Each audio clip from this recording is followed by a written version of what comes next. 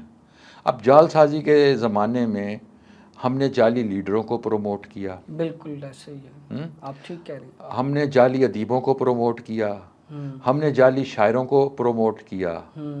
اچھا جو بھی ہے جیسا بھی ہے. اچھا ٹیلی ویژن بھی آپ کے ہاتھ میں آ گیا نا. جی پہلے تو ٹیلی ویژن تک جانا ایک کام ہوتا تھا کہ ٹیلی ویژن پر کوئی آئے کوئی جائے, وہاں سے کوئی بلائے, تو ٹیلی ویژن کی وقت ختم ہو گئی. بالکل. تو اب ٹیلی ویژن تو سب کی جیب میں ہے. کوئی حادثہ ہو جائے تو لوگوں کو سب سے پہلے یہ ہوتا ہے کہ زخمیوں کی مدد نہیں کرنی, ویڈیو بنانی. اور ایسے تو اور ایتھکس نہیں ہے. ہم نے اپنی آنکھوں سے دیکھے ہیں, کہیں پر واقعہ پیش آ جائے تو لوگ مدد بعد میں کرتے ہیں, موبائل نکال کے ویڈیو پہلے بناتے ہیں. ایسے ہی ہے. وہ سب سے پہلے جسے کہتے ہیں نا کہ سب سے پہلے میں نے بھیجنی ہے اور اس کے بعد وہ واٹس ایپ پہ ساروں کو بھیج دیتے ہیں, وہیں سے وائرل ہونی شروع ہو جاتی ہیں. وہ بلڈ بھی وائرل ہو رہا ہے, زخمیوں کے چیتھڑے بھی وائرل ہو رہے ہیں. یہ اتنی افسوسناک بات ہے. ہمارے یہاں ایتھکس نہیں ہے. انٹرنیشنل میڈیا میں آپ دیکھیں کہ مرنے والے کا نام تک بھی نہیں بتاتے وہ, کیونکہ جس کی جو حادثے کا شکار ہوا یا کسی بلاسٹ کا شکار ہوا اس کے گھر والے پتہ نہیں کس حال میں ہیں. آپ ان کی خبر اور ان کے نام جب نشر کرنا شروع کر دیتے ہیں تو ان کے گھر والے پتہ نہیں کس حال میں ہیں. ان تک خبر پہنچانے سے پہلے وہ انہیں مینٹلی تیار کرتے ہیں. سو ہمارے ہاں تو بہت ساری چیزیں جو ہے نا وہ گڑبڑا گئی ہیں. بالکل ایسے ہی ہے سر. یہ ہے کہانی. تو اچھا سر, اب میں نے تھوڑا سا فائر وال کے بارے میں آپ نے بات کی تو میں اس پر تھوڑا سا نا آپ کی رائے لینا چاہوں گا. جیسے کہ ہمارا آج کا موضوع ہے, آپ آرٹیفیشل انٹیلیجنس پہ بھی تھوڑی سی بات کر لیں. سر میں اے آئی پہ بھی لازمی بات کروں گا, کیونکہ اے آئی پر بھی بات کریں. دیکھیں اے آئی کا زمانہ آ گیا نا اب. جی. اچھا اے آئی کے زمانے میں ہمارا برین ختم ہوتا جائے گا. اب آپ دیکھیں ایک زمانہ تھا ہمیں پہاڑے یاد تھے, جب کیلکولیٹر آیا تو پھر پہاڑے بھول گئے, بلکہ یاد کرنا چھوڑ دیا نا. اچھا ہمیں لوگوں کے ٹیلی فون نمبر زبانی یاد ہوتے تھے. بالکل ٹھیک کہہ رہے ہیں آپ. لیکن جب سے موبائل میں یہ نمبر آ گئے تو ہم ناموں کے ساتھ ہو گئے کہ یہ فلاں کا نام دبائیں گے اور اس کا نمبر آ جائے گا. اب کبھی کوئی پوچھ بھی لے, ہم نے نمبر یاد کرنے چھوڑ دیے تو ہماری میموری ختم ہوتی جا رہی ہے نا. اس لیے ہماری میموری اسی لیے ختم ہو رہی ہے. ہم ٹیکنالوجی کے مفلوج ہوتے جا رہے ہیں سر. تو انٹرنیشنل اے آئی جو ہے, اے آئی نے بہت ساری چیزوں میں اے آئی نے یہ کیا کہ اب کسی کی ویڈیو ہے, اس کی آواز بھی ہے, اس کا چہرہ بھی ہے, سارا کچھ ہے, لیکن وہ اے آئی کر رہا ہے. اب اے آئی انڈیا میں تو فلموں میں شروع ہو گیا ہے. انہوں نے تو مختلف اداکاروں اور اداکاراؤں کے ساتھ ان کی اجازت سے آرٹیفیشل ان کے امیجز لے کر, ان کی ویڈیوز لے کر انہوں نے ان کی فلم سازی شروع کر دی ہے. سو یہ جو اے آئی کا زمانہ ہے یہ زیادہ خطرناک ہمیں لگ رہا ہے اور زیادہ خطرناک ہوتے جا رہی ہیں چیزیں. اب آپ دیکھیں نا خانہ کعبہ میں روبوٹ جو ہیں وہ سروس میں آئے ہیں. اور روبوٹ جو ہیں وہ انہوں نے، میں اس روز پڑھ رہا تھا کہ سینکڑوں زبانیں جانتے ہیں وہ، اور وہ پانی کی تقسیم کا کام کر رہے ہیں وہاں، آب زمزم کی تقسیم کا کام کر رہے ہیں. سو وہ روبوٹ جو ہیں وہ یہ تو پہلی صورت ہے نا. اب ان میں اب ظاہر ہے وہ ہر زبان کے لوگ وہاں موجود ہیں، وہ اپنے جو بھی بات کریں گے روبوٹ سمجھ جائے گا. سو ہم سارے اصل میں روبوٹ بن گئے ہیں، ہمیں روبوٹ بنا دیا گیا ہے. اب ہم اس زمانے میں اب آرٹیفیشل انٹیلیجنس کا اور اس کا فائر وال کی ضرورت بھی اس لیے محسوس ہوئی، اور یہ ضروری ہے آج کے دور میں ضروری ہے. دیکھیں کسی کو کیا حق پہنچتا ہے کہ وہ کسی تصدیق کے بغیر کسی کی ویڈیو وائرل کر دے. عظمہ بخاری صاحبہ کی آج میں سن رہا تھا پریس کانفرنس، ان کی ویڈیو کسی نے دی، ان کے بارے میں ان کی ویڈیو بنا کر فیک ویڈیو دی گئی. مریم نواز صاحبہ کی فیک ویڈیوز جو ہیں وہ جاری کی گئیں. سو جب آپ فیک ویڈیوز بنا کر اس کے اندر ان کی ساؤنڈ یوز کر کے ان کی کوئی بھی ویڈیو اٹھا کر اس میں آپ آلٹریشن کرتے ہیں، تو اس کے بعد پھر فائر وال جیسی چیزیں ضروری ہو جاتی ہیں. ہم خود موقع دیتے ہیں کہ ہم پر پابندیاں عائد کی جائیں، کیونکہ ہم ذمہ داری کا احساس نہیں ہے ہم غیر ذمہ دار ہیں مجموعی طور پر. اور اگر ذمہ داری کا احساس ہو تو پھر ان چیزوں کی ضرورت ہی پیش نہ آئے. اچھا سر، میں آپ سے آخری بات کرنا چاہوں گا. اس طریقے سے ہم نے یقیناً اپنی زندگیوں کا سفر، اپنی زندگی کے معاملات، اپنی زندگی، کیونکہ ہماری زندگی ایک سائیکل پہ مبنی ہے، ہم نے مختلف جو ہے نا پہلوؤں سے ہم گزرتے ہیں. تو شروعات میں ہم نے بہت ساری چیزیں کاغذ پہ کی، اب ہم ڈیجیٹلائز دور میں آ گئے ہیں. ہر چیز پہ اب ہم ڈیجیٹل جو چیزیں ہیں اس پر اپنی لائف کو بیس کر رہے ہیں، چاہے وہ ہماری اپنی تعلیم ہو یا ہمارا سورس آف انکم ہو. ہم ہر سب کچھ ایپس آ گئیں، ڈیجیٹل دور میں آ گئے، اور ہم نے اپنی پوری کی پوری زندگی کو ریلائی کر دیا ڈیجیٹل سسٹم کے اوپر. تو اب یہ فائر وال کا بھی معاملہ ہے، آرٹیفیشل انٹیلیجنس کا بھی معاملہ ہے. تو یہ جو ایک چند وقت کے اندر جو ہم نے اتنا بڑا بدلاؤ دیکھا ہے اپنے اس معاشرے میں، تو آپ کیا سمجھتے ہیں کہ اب یہ جو نئی جدت جس کو ہم اپنے لیے آسانی سمجھتے ہیں، کیا یہ جدت ہماری آنے والی نسل کو تباہی کی طرف لے کے جائے گی؟ دیکھیے، میں یہ تو نہیں کہہ رہا کہ تباہی کی طرف لے کے جائے گی، لیکن نئی نسل اس کے ساتھ جوان ہوئی ہے.